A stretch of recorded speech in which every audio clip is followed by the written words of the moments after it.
ഇന്നൊരു വലിയ വചനമാണ് പരിശുദ്ധാത്മാവ് നമ്മളോട് പറയുവാനായിട്ട് ആഗ്രഹിക്കുക. ആ വചനം നമ്മുടെ ഹൃദയത്തിലേക്ക് നമുക്ക് കൂട്ടിക്കൊണ്ടുവരാം. അപ്പോസ്തല പ്രവർത്തനം 1-ാം അധ്യായം 15 മുതൽ 26 വരെയുള്ള വചനം. അന്നൊരു ദിവസം 120ഓളം സഹോദരർ സമ്മേളിച്ചിരിക്കെ പത്രോസ് അവരുടെ മധ്യത്തിൽ എഴുന്നേറ്റ് നിന്ന് പ്രസ്താവിച്ചു, സഹോദരരെ, യേശുവിനെ പിടിക്കുവാൻ വന്നവർക്ക് നേതൃത്വം നൽകിയ യൂദാസിനെ കുറിച്ച് ദാവീദ് വഴി പരിശുദ്ധാത്മാവ് അരുളി ചെയ്ത വചനം പൂർത്തിയാകേണ്ടിയിരിക്കുന്നു. അവൻ നമ്മിൽ ഒരുവനായി എണ്ണപ്പെടുകയും ഈ ശുശ്രൂഷയിൽ അവന് ഭാഗഭാഗിത്വം ലഭിക്കുകയും ചെയ്തിരുന്നു. എന്നാൽ അവൻ തൻ്റെ ദുഷ്കർമ്മത്തിൻ്റെ പ്രതിഫലം കൊണ്ട് ഒരു പറമ്പ് വാങ്ങി. അവൻ തല കുത്തി വീണു, ഉദരം പിളർന്ന് അവൻ്റെ കുടലെല്ലാം പുറത്തു ചാടി. ജെറുസലേം നിവാസികൾക്കെല്ലാം ഈ വിവരം അറിയാം. ആ സ്ഥലം അവരുടെ ഭാഷയിൽ രക്തത്തിൻ്റെ വയൽ എന്നർത്ഥമുള്ള ഹക്കൽദാമ എന്ന് വിളിക്കപ്പെടുന്നു. അവൻ്റെ ഭവനം ശൂന്യമായി തീരട്ടെ, ആരും അതിൽ വസിക്കാതിരിക്കട്ടെ എന്നും അവൻ്റെ ശുശ്രൂഷയുടെ സ്ഥാനം മറ്റൊരുവൻ എടുക്കട്ടെ എന്നും സങ്കീർത്തന പുസ്തകത്തിൽ എഴുതപ്പെട്ടിരിക്കുന്നു. അതിനാൽ കർത്താവായ യേശു ക്രിസ്തുവിൻ്റെ പുനരുത്ഥാനത്തിന് ഒരാൾ ഞങ്ങളോടൊപ്പം സാക്ഷിയായിരിക്കണം. യോഹന്നാൻ്റെ സ്നാനം മുതൽ നമ്മിൽ നിന്ന് ഉന്നതങ്ങളിലേക്ക് സംഭവിക്കപ്പെട്ട നാൾ വരെ യേശു നമ്മോടൊപ്പം സഞ്ചരിച്ചിരുന്ന കാലം മുഴുവനും നമ്മുടെ കൂടെ ഉണ്ടായിരുന്നവരിൽ ഒരുവൻ ആയിരിക്കണം അവൻ. അവർ ബാർസബാസ് എന്ന് വിളിക്കപ്പെടുന്ന ജോസഫ്, മത്തിയാസ് എന്നീ 2 പേരെ തിരഞ്ഞെടുത്തു. ജോസഫിന് യുസ്തോസ് എന്നും പേരുണ്ടായിരുന്നു. അവർ പ്രാർത്ഥിച്ചു, കർത്താവേ, എല്ലാ മനുഷ്യരുടെയും ഹൃദയങ്ങൾ അങ്ങ് അറിയുന്നുവല്ലോ. യൂദാസ് താൻ അർഹിച്ചിരുന്നിടത്തേക്ക് പോകുവാൻ വേണ്ടി ഉപേക്ഷിച്ച അപ്പസ്തോല സ്ഥാനവും ശുശ്രൂഷാ പദവിയും സ്വീകരിക്കുവാൻ ഈ ഇരുവരിൽ ആരെയാണ് അങ്ങ് തിരഞ്ഞെടുത്തിരിക്കുന്നതെന്ന് വ്യക്തമാക്കി തരണമേ. പിന്നെ അവർ കുറിയിട്ടു. മത്തിയാസിന് കുറി വീണു. 11 അപ്പസ്തോലന്മാരുടെ കൂടെ അവൻ എണ്ണപ്പെടുകയും ചെയ്തു. ഈ വചനം നമുക്കറിയാം. പെന്തക്കുസ്ത എന്ന വലിയ അനുഭവം സഭയിൽ നടക്കുന്നതിന് തൊട്ട് മുമ്പ് നടന്ന വലിയൊരു സംഭവം. 10 ദിനങ്ങൾ അപ്പസ്തോലന്മാർ അതുപോലെ മറ്റ് ശിഷ്യന്മാർ പരിശുദ്ധ അമ്മയുടെ നേതൃത്വത്തിൽ സഹ്യോൻ മാളിക മുറിയിൽ ഒരുമിച്ച് പ്രാർത്ഥിച്ചു കൊണ്ടിരുന്നപ്പോൾ ഉണ്ടായ വലിയൊരു സംഭവമാണിത്. അവർ പ്രാർത്ഥനയിലായിരുന്നപ്പോൾ പത്രോസിന് ദൈവം വെളിപ്പെടുത്തി കൊടുത്ത ഒരു കാര്യം വെച്ചുകൊണ്ട് തുടങ്ങണം. അത് 12 പേര് വേണം. നമുക്കറിയാം യൂദാസ് ഔട്ടാക്കപ്പെടുന്ന സംഭവം നമുക്കറിയാം. അപ്പോൾ അവർ 12ാമതൊരാളെ തിരഞ്ഞെടുക്കാൻ തുടങ്ങുകയാണ്. അപ്പോൾ ആ സമയത്താണ് ഈ പത്രോസ് എഴുന്നേറ്റ് അതുമായി ബന്ധപ്പെട്ടുള്ള വചനങ്ങൾ മുഴുവൻ, കാര്യങ്ങൾ മുഴുവൻ വ്യക്തമായിട്ട് പറയാം. അവിടെയാണ് യുദാസിനെ കുറിച്ച് പറയുന്ന വലിയൊരു കാര്യമുണ്ട്. അത് യുദാസ് യേശുവിനെ പിടിക്കാൻ വന്നവർക്ക് നേതൃത്വം കൊടുത്ത ഇത് വലിയ കാര്യമാണ്.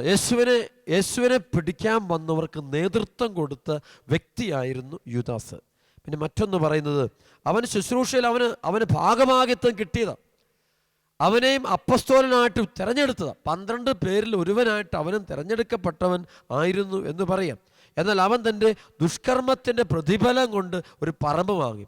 ദുഷ്കർമ്മം, അതായത് അവനെ ദുഷ്കർമ്മമായിട്ടത് അവർ യേശുവിനെ ഒറ്റിക്കൊടുക്കുന്ന പ്രവൃത്തിയാണ് ദുഷ്കർമ്മത്തിൻ്റെ. അതിൻ്റെ പ്രതിഫലം വെച്ചാൽ 30 വെള്ളി നാണയം. അതുകൊണ്ട് വാങ്ങുന്ന ആ സ്ഥലത്താണ് അവൻ തലകുത്തി വീണു എന്ന് പറയും. ഉദരം പിളർന്ന് അവൻ്റെ കുടലെല്ലാം പുറത്തേക്ക്, ഒരു സൂയിസൈഡ് അല്ലെങ്കിൽ അവനെ ആത്മഹത്യ ചെയ്തു. അപ്പോൾ ഇവിടെ കണ്ടുമുട്ടേണ്ട 2-3 വചനം. യേശുവിനെ ഒറ്റിക്കൊടുക്കുവാനായിട്ട് നേതൃത്വം കൊടുക്കുന്നവൻ്റെ അധപ്പതനമാണ് പറയുന്നത്. യേശുവിനെ ചതിക്കുന്ന, വചനത്തെ ചതിക്കുന്ന, സുവിശേഷത്തിന് വിരുദ്ധമായിട്ട് പോകുന്ന ആളുകൾക്ക് എന്തെല്ലാം അനർത്ഥങ്ങൾ സംഭവിക്കുമെന്ന് പറയുക. അപ്പോൾ അവന് അവിടെ പോയ അവൻ ഈശോയെ വിറ്റാണ് 30 വെള്ളി നാണയം വാങ്ങിച്ചെടുക്കുക. ഗുരുവിനെ വിറ്റ് അവന് 30 വെള്ളി നാണയം. അവൻ തീർച്ചയായിട്ടും 30 വെള്ളി നാണയം വാങ്ങുമ്പോൾ അവൻ്റെ ഉള്ളിൽ ഒരുപാട് സ്വപ്നങ്ങൾ കാണുമായിരിക്കും. അവൻ വിചാരിക്കുന്ന ഈ 30 വെള്ളി നാണയം കൊണ്ട് ഒരുപാട് കാര്യങ്ങൾ പണിയാൻ പറ്റും, ഒരുപാട് കാര്യങ്ങൾ ചെയ്യാൻ പറ്റും. ഇന്ന് പലരുമുണ്ട്. ചിലപ്പോഴൊക്കെ നമ്മുടെയൊക്കെ ആത്മീയ ജീവിതത്തിൻ്റെ വലിയ പ്രശ്നമാണ്. അതായത് വഴിവിട്ട മാർഗങ്ങളുണ്ട്. ക്രിസ്തു സുവിശേഷ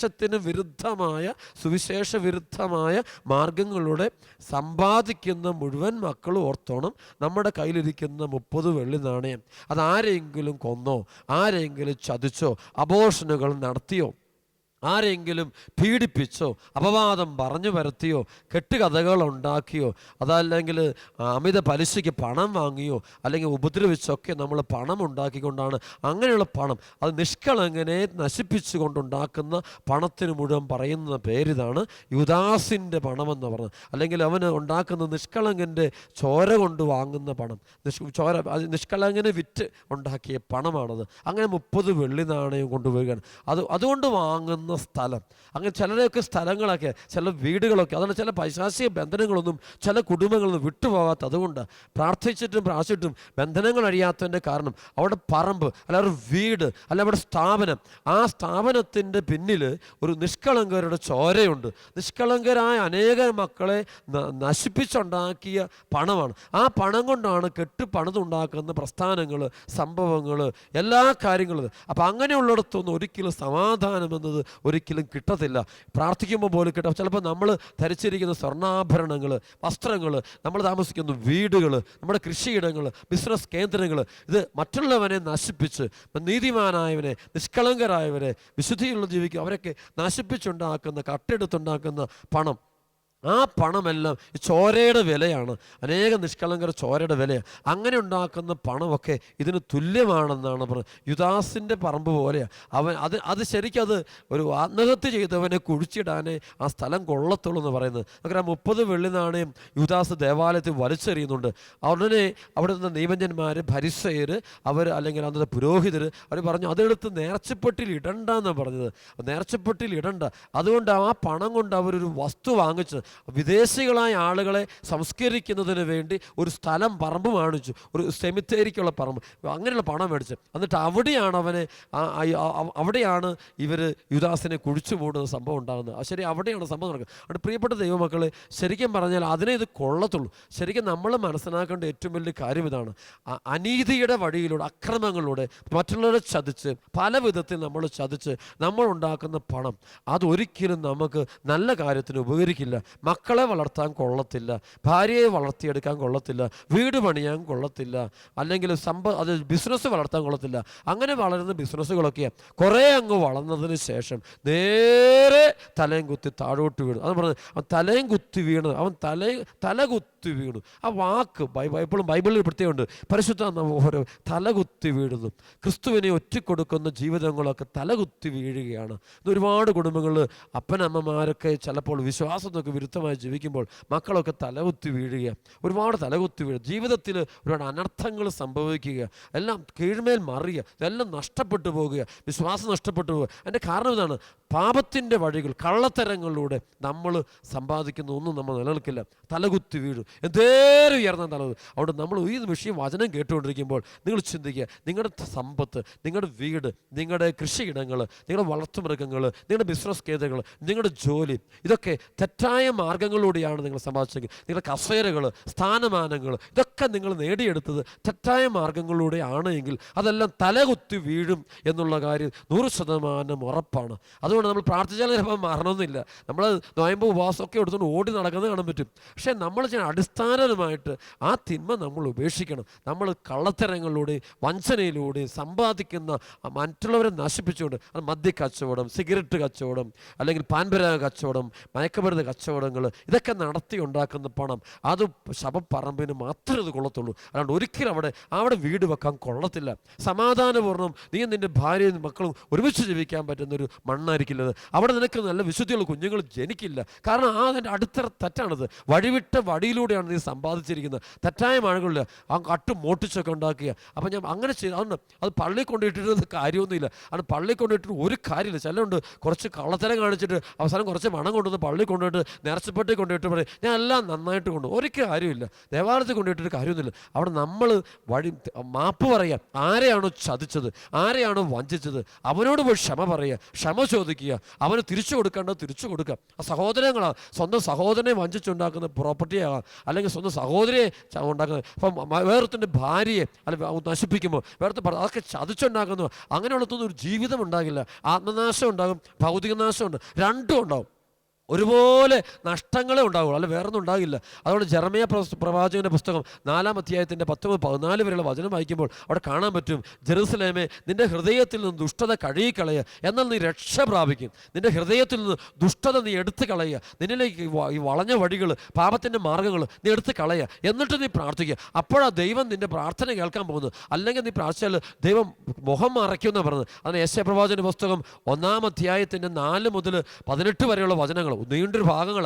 അത് നിങ്ങൾ ബലിയർപ്പിച്ചാൽ നിങ്ങൾ ബലി സ്വീകരിക്കില്ല, നിങ്ങളുടെ തിരുനാളുകളെ ദൈവം സ്വീകരിക്കത്തില്ല, ദൈവം മുഖം മറയ്ക്കുമെന്നൊക്കെയാണ് വചനം പറയുന്നത്. നിങ്ങൾ കരമുയർത്തുമ്പോൾ കർത്താവ് മുഖം മറയ്ക്കുന്നു. അപ്പോൾ ഇതൊക്കെ വരാതിരിക്കണമെന്നുണ്ടെങ്കിൽ നമ്മളുണ്ടാക്കുന്ന സമ്പത്ത്, ഇന്ന് പലരും പല കാര്യങ്ങൾ നോക്കിയുള്ളൂ, അത് നേരായ മാർഗത്തിലൂടെ അല്ലാതെ, പ്രത്യേകിച്ച് കർത്താവിനെതിരെ സുവിശേഷത്തിനെതിരെയൊക്കെ ചെയ്തിട്ട് നമ്മൾ അങ്ങനെ ഉണ്ടാക്കുന്ന സമ്പത്ത് തീർച്ചയായിട്ടും അത് നമുക്ക് നഷ്ടപ്പെടും. തലകുത്തി വീണു എന്നാണ് വചനം പറയുക.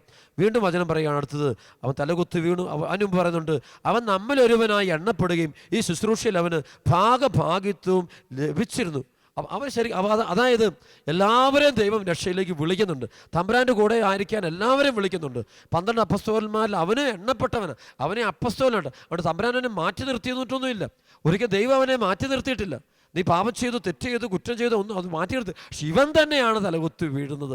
ദൈവമല്ല അവനെ ശിക്ഷിച്ചത്, അവൻ തന്നെയാണ് അവനെ ശിക്ഷിക്കുന്നത്. തമ്പുരാൻ അവനെ വിളിക്കുന്നുണ്ട്. അവസാനം സ്നേഹിതാന്ന് വിളിക്കുന്നുണ്ട്. ആ വിളിയൊന്നും കേൾക്കാൻ അവന് പറ്റുന്നില്ല. ആ ദൈവം വിളിക്കുന്ന വിളിയൊന്നും കേൾക്കില്ല. ധനമോഹം ഉള്ളിൽ കയറി പിടിച്ചു കഴിഞ്ഞപ്പോഴുണ്ടല്ലോ, ദൈവമല്ല ആര് വിളിച്ചാൽ നമ്മൾ കേൾക്കില്ല. കാരണം ഉള്ളിൽ കാശുണ്ടാക്കണം, അത് പെരുപ്പിക്കണം, വർദ്ധിപ്പിക്കണം, ഈ ഒരു ചിന്ത മാത്രം കയറുള്ളൂ. അപ്പോഴാണ് ഓരോ തകർച്ചകൾ. അപ്പോൾ അങ്ങനെയുള്ള കുടുംബങ്ങളിൽ നിന്ന് ഒരുപാട് തകർച്ചകൾ, മക്കളെക്കുറിച്ചുള്ള പ്രശ്നം, ഭാര്യയെക്കുറിച്ചുള്ള പ്രശ്നം, മോനെക്കുറിച്ച്, മോളെക്കുറിച്ച്, ഭാവിയെക്കുറിച്ച്, മുഴുവൻ ധനക്കൊതിയാണ്. കൊളോസസ് 3:5 പറയുന്ന പോലെ, അതായത് വിഗ്രഹാരാധന തന്നെയായ ദ്രവ്യാസക്തി വരിക. അതിനാണ് 1 തിമോത്തി 6-ാം അധ്യായത്തിൻ്റെ 8, 9, 10 വചനമുണ്ട്. ധനമോഹമാണ് എല്ലാ തിന്മകളുടെയും അടിസ്ഥാന കാരണം. ധനമോഹത്തോടെ അനേകർ വിശ്വാസം തന്നെ വീക്ഷിച്ച് പോയിട്ടുണ്ടെന്ന് പറഞ്ഞ്, പണം, പേര്, അഡ്രസ്സ്, സ്ഥാനമാനം, അധികാരം, ഞാനെന്ന ഭാവം, ഇത് വെക്കാൻ വേണ്ടി ഒരുപാട് പേരെ വേദനിപ്പിക്കുന്ന ആളുകളുണ്ട്. ഭാര്യയെ വേദനിപ്പിക്കും, ഭർത്താവിനെ വേദനിപ്പിക്കും, സഹോദരങ്ങളെ വേദനിപ്പിക്കും, സ്വന്തം മക്കളെ പീഡിപ്പിക്കും, എല്ലാം വേറൊന്നുമില്ല. ഈ അധികാരം, സ്ഥാനമാനം പിടിച്ച് അതിനുവേണ്ടി മാത്രമാണ്. അപ്പം അങ്ങനെ ഉണ്ടാക്കുന്ന പണം അവസാനം നോക്കിയോ അത് മുഴുവൻ നമ്മുടെ കൈവിട്ടു പോകും. മൊത്തം കടം കയറും, ഒരുപാട് പ്രശ്നങ്ങൾ വരുന്നത് കാണാൻ പറ്റും. അതുകൊണ്ട് പ്രിയപ്പെട്ട ദൈവമക്കളെ, ഇന്ന് ഈ സൗഖ്യത്തിനായിട്ട് നമ്മൾ പ്രാർത്ഥിക്കാൻ വേണ്ടി തമ്പുരാൻ്റെ മുമ്പിൽ ഒരുമിച്ച് കൂടുമ്പോൾ നീ ചിന്തിക്കുക, നിൻ്റെ ജീവിതത്തിൽ ധനമോഹം എന്നുള്ള തിന്മ നിൻ്റെ ഹൃദയത്തിലുണ്ടോ നോക്കുക. ധനമോഹം, പണമുണ്ടാകണം, വലിയ വീട്, വലിയ കാറ്, വലിയ സൗകര്യങ്ങൾ, എല്ലാ സുഖസൗകര്യങ്ങൾ, എല്ലാ സന്തോഷവും, ലോകത്തിലെ ഇതിനു വേണ്ടിയുള്ള ആഗ്രഹം നിൻ്റെ ഉള്ളിലുണ്ടെങ്കിൽ നീ ഓർത്തുകൊള്ളുക, നിൻ്റെ ഉള്ളിൽ പൈശാചികശക്തി കയറാൻ ഏറെ സാധ്യതയുണ്ട്. കാരണം ഈ ആഗ്രഹം ഉണ്ടെങ്കിൽ വഴിവിട്ട മാർഗ്ഗങ്ങളൊക്കെ എടുക്കും. ഒരിക്കൽ ഞാൻ നോക്കിയ വിദേശ രാജ്യങ്ങൾ ഒരിടത്ത് വെച്ച് ഒരു കുടുംബിനി എൻ്റെ അടുത്ത് പ്രാർത്ഥിക്കാൻ വന്നപ്പോഴാണ് ഒരു കണ്ണുനീരോടെ വന്ന് ഒത്തിരി തകർന്നിരിക്കുന്നു. ആൾക്ക് തൻ്റെ മക്കളെ ഓർത്തുള്ള ഒത്തിരി വേദന, ജീവിത പങ്കാളി ഓർത്തുള്ള വേദന. അപ്പോൾ എല്ലാ വിഷമങ്ങളെല്ലാം പറഞ്ഞുകൊണ്ടിരിക്കുമ്പോൾ പരിശുദ്ധാത്മാവ് എന്നോട് പറഞ്ഞു, മോളെ നീ എങ്ങനെയാണ് ഇവിടെ എത്തിയതെന്ന് ചോദിക്കാൻ പറഞ്ഞു. ഞാൻ പറഞ്ഞു, മോളെ ഈ രാജ്യത്ത് നീ ഇത്ര വന്നത് എങ്ങനെയാണ് ഇവിടെ എത്തിയത് എന്ന് ചോദിക്കുമ്പോൾ ഉടനെ ഇവൾ കരയാൻ തുടങ്ങി. അച്ഛാ അത് എന്നോട് വ്യക്തമായിട്ട് പറഞ്ഞു, അച്ഛാ ഒരു ഏജൻറ്റാണ് എന്നെ ഇവിടേക്ക് കൊണ്ടുവന്നത്. പക്ഷേ ആ ഏജൻറ്റ് എന്നെ അതിനുശേഷം ഞാൻ ഇവിടെ എത്തിയ ശേഷം ആ രാജ്യത്തുള്ള ആളാണ്, രാജ്യം ഞാൻ പറയത്തില്ല. അപ്പോൾ ആ രാജ്യത്തുള്ള ആളാണ്, അപ്പോൾ അവിടെ വന്ന് കൊണ്ടുവന്ന ആൾ തിന്നുകൊണ്ടിരിക്കുക, ഈ സ്ത്രീയെ നശിപ്പിച്ചുകൊണ്ടിരിക്കുക.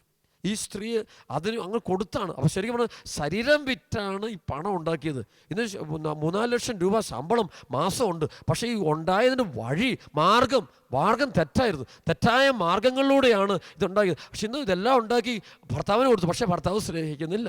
മക്കളെ കൊടുത്തു, മക്കളാണ്ട് അതുങ്ങളുടെ വഴിക്ക്. അപ്പോൾ ഈ വന്ന വഴി മോശമാണ്. അതായത് ഇത് മുഴുവനും ഈ ശവപ്പറമ്പിനെ കൊള്ളുകയുള്ളൂ. അതുകൊണ്ട് ഇത് ദൈവവചനവും ജീവിത വിശുദ്ധിയും വിശ്വാസ വഴിയും ഒക്കെ വിട്ട് പണം സമ്പാദിക്കുന്ന ആളുകൾ ഒരു കാര്യം ഓർത്തണം, ഈ പണം കൊണ്ട് നമ്മൾ ആരെയും നമുക്ക് വളർത്താൻ പറ്റത്തില്ല. ഇത് പൈശാചികമാണിത്. അത് നമ്മുടെ തലയിൽ കയറുന്ന പൈശാചിക ബന്ധനമാണിത്. അതുകൊണ്ട് നമ്മളൊക്കെ എല്ലാ തെറ്റും ചെയ്തിട്ട് അവസാനം കുമ്പസാരം നടത്തിയാൽ മതിയല്ലോ, എല്ലാ പ്രശ്നവും തീരും. നമ്മളൊക്കെ ഒരിക്കലും തീരത്തില്ല. അതോടെ നമ്മുടെ പ്രശ്നം തുടങ്ങുക. അതുകൊണ്ട് തുടക്കം മുതൽ വളരെ ശ്രദ്ധിച്ച് നമ്മൾ നീങ്ങുക. ഉൽപ്പത്തി പുസ്തകം 4-ാം അധ്യായത്തിൽ പറയുന്നത് പോലെ, അതായത് പാപം പടിവാതൊക്കെ നിൽക്കുന്നു, പാപം നിൻ്റെ മുമ്പിൽ പടിവാതൊക്കെ നിൽക്കുന്നുണ്ട്, നീ അതിനെ കീഴ്പ്പെടുത്തുക, അല്ലെങ്കിൽ അത് നിന്നെ കീഴ്പ്പെടുത്തുക. ഉറപ്പാണ്. ഉൽപ്പത്തി പുസ്തകം 4-ാം അധ്യായത്തിൻ്റെ 7-ാമത്തെ വചനമാണ്, ഉചിതമായി പ്രവർത്തിച്ചാൽ നീ സ്വീകാരനാവുകയില്ലേ, നല്ലത് ചെയ്യുന്നില്ലെങ്കിൽ പാപം വാതിക്കൽ തന്നെ പതിയിരിപ്പുണ്ടെന്ന് ഓർക്കണം, അത് നിന്നിൽ താല്പര്യം വെച്ചിരിക്കുന്നു, നീ ഇതിനെ കീഴ്പ്പെടുത്തണം. നമുക്കറിയാം ആബേല് വിശുദ്ധമായ ബലി അർപ്പിക്കണം. അവൻ്റെ ബലി വിശുദ്ധമാണ്, അവൻ്റെ പ്രാർത്ഥന വിശുദ്ധമാണ്. അവൻ്റെ ജീവിതത്തിൽ കള്ളത്തരമില്ല.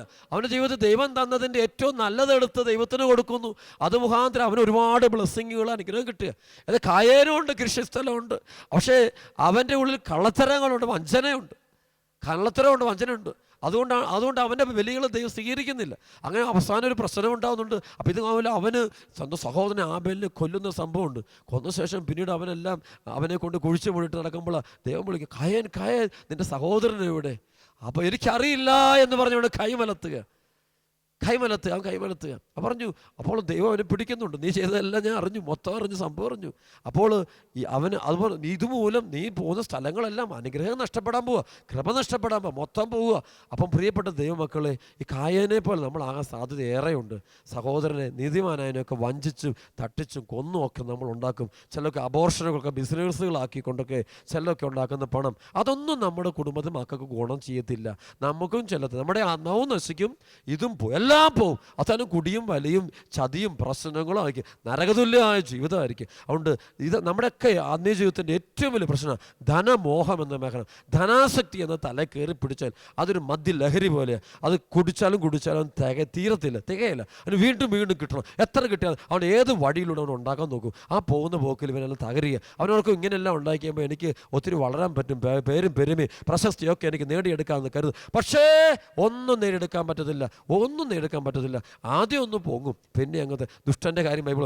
ദുഷ്ടൻ ആദ്യം പന പോലെ, പനയുടെ പ്രത്യേകം ഇങ്ങനെ അങ്ങ് വളർന്ന് കൊലച്ച് കഴിഞ്ഞാൽ പിന്നെ താഴോട്ടാണ്, പിന്നെ അത് മുകളിലോട്ട് വളരില്ല, പിന്നെ അത് മണ്ട വിട്ട് അത് അഴുകാൻ തുടങ്ങും, കേട് പിടിക്കാൻ തുടങ്ങും. എന്നിട്ട് അത് താഴോട്ട് വീഴാൻ പോകും, നശിച്ചു പോകുന്നത് കാണാൻ പറ്റും. അതുകൊണ്ട് ധനമോഹം എന്നുള്ള വലിയ തിന്മ നമ്മുടെ ഉള്ളിൽ കെട്ടിക്കിടപ്പണമെങ്കിൽ അത് എടുത്ത് മാറ്റണം. മാറ്റിയില്ലെങ്കിൽ നമ്മളിലേക്ക് കൃപ ഒടുക്കില്ല. ഇതൊരു ബന്ധനമാണിത്. അതുകൊണ്ട് ഈശോ പറഞ്ഞു, ദൈവത്തെയും മാമോനെ ഒരുമിച്ച് സേവിക്കാൻ സാധ്യമല്ല.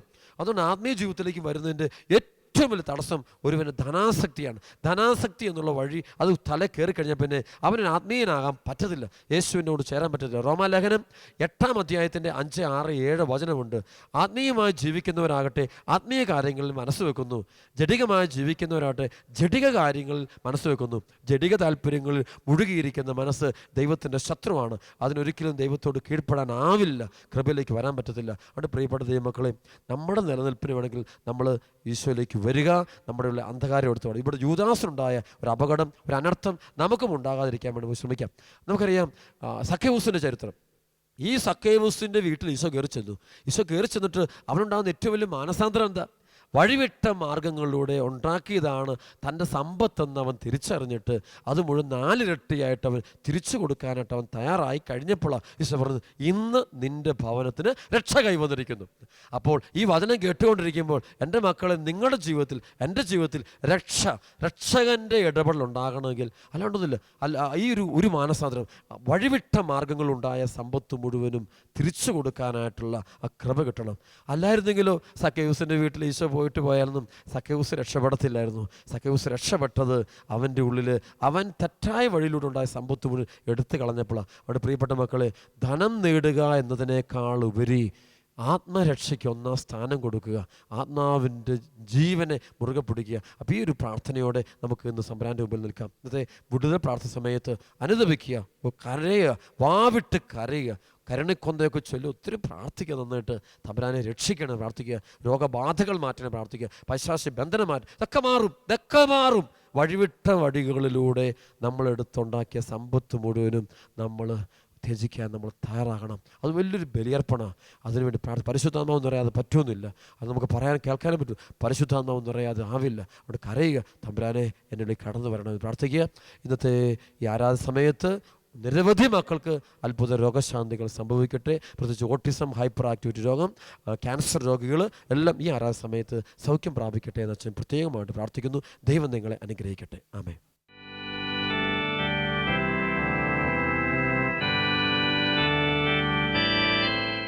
കൃപയല്ലാതൊന്നുമല്ല എൻ്റെ വീണ്ടെടുപ്പിൻ കാരണം, കൃപയാലാണെൻ ജീവിതം, അതെന്നാനന്ദം അതിമധുരം.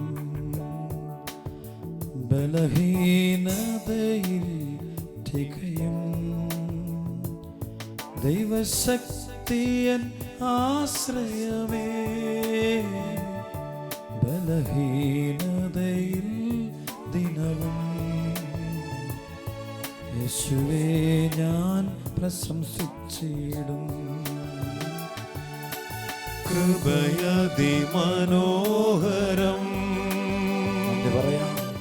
കൃപ കൃപ അതിമധുരം. അനുഗ്രഹിക്കണം കർത്താവേ. കൃപയിൽ ഞാൻ ആനന്ദിക്കും. ഓരോ മകനെ മകളെ അനുഗ്രഹിക്കണം. കൃപയിൽ ഞാൻ ആശ്രയിക്കും. കൃപയ്ക്ക് മേൽ കൃപ വർഷിക്കണം ഈശോ. കൃപയിൽ ഞാൻ ആനന്ദിക്കും.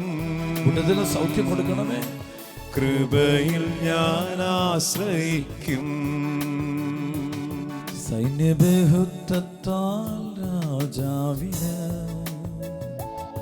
ജയം പ്രാപിപ്പാൻ സാധ്യമല്ലേ. വ്യർത്ഥമാണി സൈന്യമെല്ലാം, വ്യർത്ഥമല്ലൻ പ്രാർത്ഥനകൾ. നിന്നിൽ പ്രത്യാശ വൈപ്പവർമേ. നിന്റെ ദയയെന്നും നിശ്ചയമേ. യേശുവേ നിൻ വരവതിന്ന കാത്തു കാത്തു ഞാൻ പാർത്തിടുവേ. കൃപ കൊടുക്കണം കർത്താവേ. ജയം ജയമേശുവിന്. വ്യാപരിക്കട്ടെ. ജയം ജയം കർത്താവിന്. അനുഗ്രഹിക്കണേ. ജയം ജയം രക്ഷകന്. ഹല്ലേലൂയാ ജയമെന്നുമേ. ജയം ജയം രക്ഷകന്. ഹല്ലേലൂയാ ജയമെന്നുമേ. കർത്താവേ, അങ്ങയുടെ കരങ്ങളിൽ എല്ലാ മക്കളും തരുന്നു.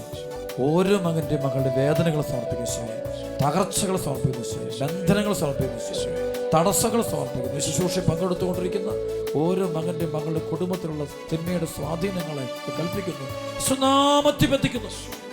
ഹൃദയം തകർന്നവർക്ക് കർത്താവ് സമീപസ്ഥനാണ്. പ്രിയപ്പെട്ട ദൈവമക്കളെ, നമ്മുടെ കർത്താവിന്റെ കരങ്ങളിൽ നമ്മുടെ വേദന മുഴുവൻ ഇറക്കി വെക്കാം, നമ്മുടെ കണ്ണുനീര് മുഴുവൻ ഇറക്കി വെക്കാം, അവസ്ഥകൾ മുഴുവൻ പറയാം. തമ്പുരാനെ ഉപേക്ഷിക്കരുത്, കർത്താവെ മാറ്റി നിർത്തരുത്. അങ്ങയുടെ ഞങ്ങൾ വിശ്വസിക്കുന്ന ദൈവമേ, തിരുവോസ്തയിൽ അങ്ങയുടെ ഉള്ള സാന്നിധ്യം ഞങ്ങൾ വിശ്വസിക്കും തോറും ഞങ്ങൾ അങ്ങയുടെ വാഗ്ദാനങ്ങൾ അനുഭവിക്കുക. അങ്ങയുടെ വചനത്തിലും അങ്ങയുടെ സാന്നിധ്യത്തിലും ഞങ്ങൾ വിശ്വസിക്കുന്ന ഉദാസിയുള്ള അങ്ങ് സാന്നിധ്യം വിശ്വസിക്കുന്നതോറും അങ്ങയുടെ കരം കാണാൻ ഞങ്ങൾക്ക് കൃപ തരുന്ന നന്ദി പറയുന്നു. ഓരോ ദിനത്തിലും അങ്ങയുടെ സാന്നിധ്യം കാണാൻ അനുഭവിക്കാൻ കൃപ തരുന്ന നന്ദി പറയുന്നു. ഈശോ ഓരോന്നിനും നന്ദി പറയുന്നു. ഞങ്ങളുടെ വലിയ ഇടപെടലിനോട് നന്ദി പറയുന്നു. ശക്തമായ പ്രവർത്തനം നന്ദി പറഞ്ഞു. ശരി സ്തുതിക്കുന്ന കർത്താവ്, സകല തടസ്സങ്ങൾ മാറ്റുന്നു, ബന്ധനം അടിക്കണം, സാധാരണ ശക്തികൾ ബന്ധിക്കുന്നു, ശ്വാസിക്കുന്ന ബഹിഷ്കരിക്കുന്നു, കെട്ടഴിഞ്ഞു പോകട്ടെ, പൈശാചിക പീഡകൾ വിട്ടുപോകട്ടെ.